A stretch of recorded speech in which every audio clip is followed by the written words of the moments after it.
नमस्कार, आप सभी का बहुत बहुत आपका स्वागत है, अभिनंदन है। पीछे आपको साइंस फैकल्टी बहुत खूबसूरत तरीके से दिख रही होगी, लेकिन एक और खूबसूरत बातें आपसे करने आ रहा हूँ कि आपके इम्प्रूवमेंट पे बात करेंगे हम। देखिए, अलग अलग प्रोसेस में बता रहा हूँ, पहले आप अपने रिजल्ट को चेक करना शुरू करें। दूसरी बात यह है कि आपके स्क्रूटनी का मैंने प्रोसेस बताया। तीसरा वीडियो है इम्प्रूवमेंट आपका कब होगा, यानी कौन विद्यार्थी इम्प्रूवमेंट दे सकता है। और ये पेपर भी जो है होगा किसके साथ, बैक पेपर वालों के साथ। तो पहले तो आप ये जानिए कि इम्प्रूवमेंट क्या होता है। इम्प्रूवमेंट की परीक्षा होती है अपने नंबर को, नंबर सुधार परीक्षा, यानी कि आप अपने नंबर को इम्प्रूव कर सकते हैं। चाहे वो जो बैक पेपर वाले हैं वो तो बैक पेपर तो दे ही रहे हैं, जिनका जो है अच्छा नंबर आया है यानी बहुत बेहतर नहीं आया है, वो भी इम्प्रूवमेंट इलाहाबाद विश्वविद्यालय में दे सकते हैं। ये इम्प्रूवमेंट क्या होगा, नंबर अगर बढ़ाना है किसी भी एक विषय के किसी भी प्रश्न पत्र को दे सकता है। यानी मान लीजिए कि आपका फिलॉसफी सब्जेक्ट है, आपका हिंदी सब्जेक्ट है, उसमें 2 पेपर होता है, तो एक विषय के 2 पेपर में भी आप इम्प्रूवमेंट दे सकते हैं। इकोनॉमी है जैसा आपका, तो एक विषय के 3 पेपर में आप इम्प्रूवमेंट दे सकते हैं, लेकिन 2 विषय में आप इम्प्रूवमेंट नहीं दे सकते। इम्प्रूवमेंट की परीक्षा आप एक विषय के दोनों पेपर या तीनों पेपर में आप दे सकते हैं। एक बहुत एक्सेप्शनल केस ये है, मान लीजिए कि आप जो है फिलॉसफी में 50 नंबर टोटल पाए हुए हैं, हिंदी में 50 नंबर टोटल पाए हैं, एजुकेशन में 50 नंबर पाए हैं, मिडिवल में 50 नंबर मान लीजिए टोटल पाए हैं, 51-52 नंबर आपका है। एक पेपर में आपका 38 नंबर है, दूसरे पेपर में आपका 12 नंबर है, यानी 11, 12, 13, 14 जो भी है।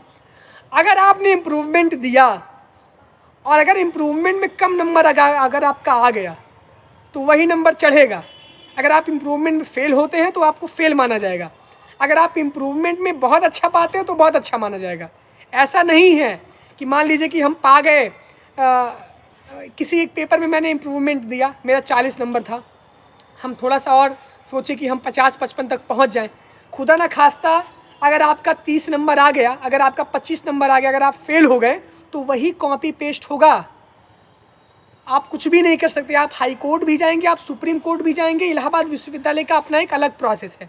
यानी जो नंबर आपको इम्प्रूवमेंट में मिलेगा वही नंबर आपका चढ़ेगा।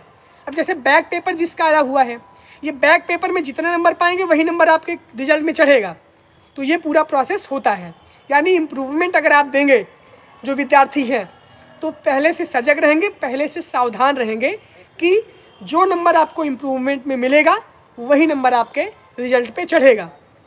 तो ये बातें आपको ध्यान में, उसमें आप फेल भी हो सकते हैं, अगर आप फेल नहीं हुए तो फेल भी हो सकते हैं।